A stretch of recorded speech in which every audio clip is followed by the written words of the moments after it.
ایک بار مدینے میں ہو جائے میرا جانا۔ ناظرین گرامی قدر، السلام علیکم ورحمۃ اللہ وبرکاتہ۔ ناظرین گرامی، اللہ تبارک و تعالیٰ نے سورۃ التوبہ میں ارشاد فرمایا، ان عدۃ الشہور عند اللہ 12 شہرا فی کتاب اللہ یوم خلق السماوات والارض منها 4 حرم۔ صدق اللہ العظیم۔ کہ اللہ تبارک و تعالیٰ نے مہینوں کی تعداد 12 رکھی ہے، اور یہ تعداد اسی وقت سے مقرر ہے جب سے اللہ تبارک و تعالیٰ نے زمین و آسمان کو تخلیق فرمایا، اور ان 12 مہینوں میں 4 مہینوں کو مقدس اور محترم قرار دیا۔ ان 4 مہینوں میں ایک مہینہ محرم الحرام کا بھی ہے جسے اللہ نے محترم قرار دیا، اور اس مہینے کی 10ویں تاریخ کو خاص طور سے رحمتوں، برکتوں اور تقدس کا حامل بنایا۔ جب تک رمضان المبارک کے روزے فرض نہیں ہوئے تھے اس وقت تک عاشورہ کا روزہ ہی فرض تھا، لیکن جب رمضان المبارک کے روزے فرض ہو گئے تو عاشورہ کے روزے کی فرضیت منسوخ ہو گئی، لیکن عاشورہ کا روزہ رکھنا مستحب اور سنت قرار دیا گیا۔ اللہ کے نبی صلی اللہ علیہ وسلم نے اس کی یہ فضیلت بیان فرمائی کہ جو شخص عاشورہ کا روزہ رکھتا ہے، مجھے امید ہے کہ اللہ تبارک و تعالیٰ اس کی وجہ سے اس کے 1 سال قبل کے گناہ معاف فرما دے گا۔ صیام یوم عاشورہ احتسب علی اللہ ان یکفر السنۃ التی قبلہا۔ ناظرین گرامی قدر، عاشورہ کے دن کو بہت سے لوگ مقدس دن سمجھتے ہیں اور خوشی اور مسرت کا دن سمجھتے ہیں، اور بہت سے لوگ رنج و الم اور غم و اندوہ کا دن تصور کرتے ہیں، لیکن ایسا نہیں ہے۔ بعض لوگ یہ سمجھتے ہیں کہ یہ دن اس لیے رنج و الم کا دن ہے کہ اس میں حضرت حسین رضی اللہ عنہ کی شہادت کا غمناک، اندوہناک، المناک، دردناک، دل خراش اور دلگداز واقعہ پیش آیا، لیکن ایسا بالکل نہیں ہے۔ کسی چیز کی، کسی دن یا کسی ساعت کی فضیلت کا یہ معیار نہیں ہے۔ اگر دنوں کی فضیلت اور دنوں کے مسرت اور ان کے رنج و غم کا یہی معیار ہوتا تو سال کا ہر مہینہ، مہینے کا ہر ہفتہ اور ہفتے کا ہر دن یا تو خوشی کا دن ہوتا یا رنج و الم کا دن ہوتا، کیونکہ سال کا کوئی ایک دن بھی ایسا خالی نہیں ہے کہ جس میں کسی نبی کی، کسی صحابی کی، کسی تابعین کی، تبع تابعین کی، کسی بڑے شخص کی، کسی اللہ والے کی وفات نہ ہوئی ہو۔ ہر دن کسی نہ کسی ایک بڑی شخصیت کی وفات ضرور ہوئی ہے۔ اگر دنوں کو اسی طرح مسرت اور خوشی اور رنج و الم کا دن مانا جاتا تو حضرت ابوبکر صدیق رضی اللہ عنہ، حضرت عمر رضی اللہ عنہ، حضرت عثمان غنی رضی اللہ عنہ، حضرت علی رضی اللہ عنہ، حضرت ابوبکر رضی اللہ عنہ کی وفات اور ان تینوں صحابہ کرام کی شہادت کا جو واقعہ ہے، ان کے دن کو غم کا دن سمجھا جاتا۔ بقیہ جو 6 صحابی ہیں جو عشرہ مبشرہ میں شامل ہیں، ان کی وفات کے دن کو رنج و الم کا دن تصور کیا جاتا۔ بدر و احد، حنین و قادسیہ، یرموک و موتا میں جو صحابہ کرام شہید ہوئے ہیں، جنہوں نے شہادت کا جام نوش کیا ہے، ان ایام کو رنج و الم اور غم کا دن تصور کیا جاتا۔ اسلام میں ایسا کوئی معیار نہیں ہے کہ کسی دن کو خوشی اور مسرت کا دن سمجھا جائے یا کسی دن کو رنج و الم کا دن قرار دے دیا جائے۔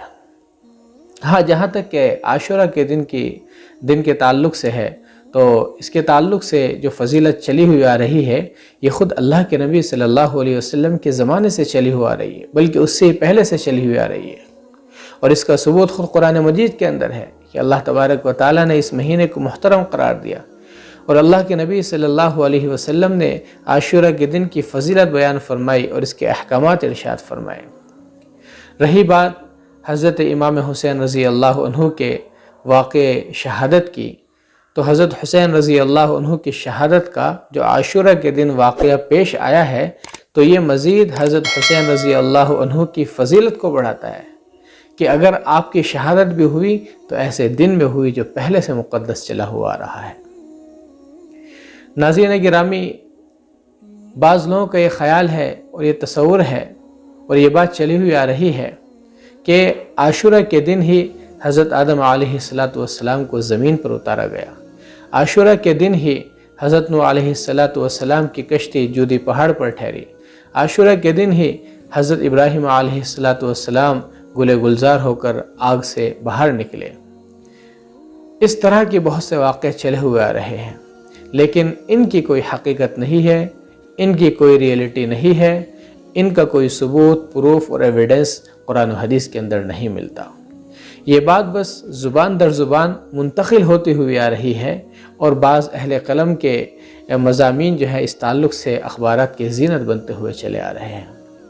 ہاں، ایک روایت ملتی ہے عاشورہ کے دن کے تعلق سے، وہ یہ ہے کہ جب فرعون اور حضرت موسیٰ علیہ السلام کی فوج کا آپس میں مقابلہ ہوا اور حضرت موسیٰ علیہ السلام کی فوج دریائے قلزم کے قریب پہنچ گئی، تو اللہ تبارک و تعالیٰ نے حضرت موسیٰ علیہ السلام کو حکم فرمایا کہ اپنے عصا کو اس دریا پر ماریے۔ حضرت موسیٰ علیہ السلام نے جیسے ہی عصا مارا تو ایک راستہ بن گیا، پھر حکم ہوا کہ اپنے لشکر کو لے کر اس دریا کو پار کر جائیے۔ حضرت موسیٰ علیہ السلام اور ان کا لشکر تو اس دریا کو پار کر گیا، اب فرعون اور اس کے لشکر نے چاہا کہ ہم بھی چلتے ہیں، تو جیسے ہی وہ دریا کے بیچ میں آیا، اللہ تبارک و تعالیٰ نے دریا کو پھر جاری و ساری فرما دیا، وہ راستہ بند ہو گیا، فرعون اپنے لشکر کے ساتھ ڈوب گیا۔ صرف یہ ایک روایت تو ملتی ہے۔ ناظرین گرامی قدر، کسی دن کو محترم اور مقدس قرار دینا اور کسی دن کو فضیلت والا قرار دینا، اسی طرح کسی ساعت کو مقبولیت کے ساتھ قرار دینا، یہ انسان کا کام نہیں ہے، بلکہ تو اللہ کا کام ہے۔ اللہ نے جس دن کو مقدس بنا دیا، اس دن کا احترام کیا جائے، اس دن کو مقدس سمجھا جائے، اس دن کے جو تقاضے ہیں، اس دن کے جو آداب ہیں، اس دن کے جو کام ہیں، ان کاموں کو کیا جائے۔ عاشورہ کا دن پہلے سے مقدس چلا ہوا آ رہا ہے، اس کی فضیلتیں پہلے سے چلی ہوئی آ رہی ہیں، اس کے احکامات اللہ کے نبی صلی اللہ علیہ وسلم نے ارشاد فرما دیے ہیں، تو اس دن کا تقدس یہ ہے کہ اس دن روزہ رکھا جائے، بس یہ اس کا تقدس ہے۔ اور عاشورہ کے تعلق سے ایک روایت اور ملتی ہے، وہ یہ ہے کہ اللہ کے نبی صلی اللہ علیہ وسلم عاشورہ کا روزہ رکھتے تھے اور یہود بھی رکھا کرتے تھے، تو اللہ کے نبی صلی اللہ علیہ وسلم نے ایک مرتبہ صحابہ کرام سے فرمایا کہ ہم بھی اس دن کا روزہ رکھتے ہیں اور یہود بھی روزہ رکھتے ہیں،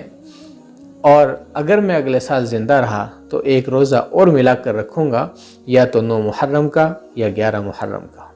چنانچہ اللہ کے نبی صلی اللہ علیہ وسلم کی اگلے سال عاشورہ کے دن کے آنے سے پہلے ہی وفات ہو گئی، آپ دنیا سے پردہ فرما گئے، تو اس لیے صحابہ کرام نے پھر 2 روزے رکھنے اسٹارٹ کیے، جو 2 روزے اب تک لوگ رکھتے ہوئے آ رہے ہیں۔ ذرا غور کیجئے کہ اللہ کے نبی صلی اللہ علیہ وسلم نے یہ فرمایا کہ مجھے ان کی مشابہت کی سے بو آتی ہے، یعنی وہ بھی روزہ رکھتے ہیں، ہم بھی روزہ رکھتے ہیں، تو ان کا تشابہ اور ان کی مشابہت سی نظر آتی ہے، تو اس لیے ہم ایک روزہ اور ملا کر رکھیں گے۔ ذرا اللہ کے نبی صلی اللہ علیہ وسلم کے اس قول کو دیکھیے کہ یہ مشابہت ایک ایسی چیز کے اندر ہے کہ جو روزہ ہے اور جس کے اندر ثواب ملتا ہے، آپ نے اس مشابہت کو پسند نہیں فرمایا، لیکن اس کے برخلاف آج ہم اپنے آپ کو دیکھیں تو ہم سر کے بالوں سے لے کر پیر کے ناخن تک غیر مسلموں کی مشابہت اختیار کرتے چلے جا رہے ہیں، ان کو اپنا آئیڈیل بناتے چلے جا رہے ہیں۔ اگر ہمیں مشابہت اختیار ہی کرنی ہے تو ہم اللہ کے نبی صلی اللہ علیہ وسلم کی مشابہت اختیار کریں، صحابہ کرام کی مشابہت اختیار کریں، تابعین کی مشابہت اختیار کریں، تابع تابعین کی مشابہت اختیار کریں، اولیاء اللہ کی مشابہت اختیار کریں، علماء دین اور صلحاء امت کی مشابہت اختیار کریں، جبکہ ان کی مشابہت قرآن و حدیث کے مطابق ہو۔ ان لوگوں کی مشابہت اور نقالی نہ کریں جنہوں نے ہمارا تعاقب کر رکھا ہے، جنہوں نے ہمارا حصار کر رکھا ہے، جنہوں نے ہمارا استحصال کر رکھا ہے، جنہوں نے ہمیں دہشت گرد، متشدد اور شدت پسند، رجعیت پسند، دقیانوس اور اسی طرح ہمیں بے حیثیت، ذلیل اور بے قرار بنا کر دنیا کے سامنے پیش کر رکھا ہے۔ ہمارے خون سے فلسطین کیا، مصر کیا، شام کیا، لیبیا کیا، یمن کیا، عراق کیا، افغانستان کیا، ہندوستان کیا، چین کیا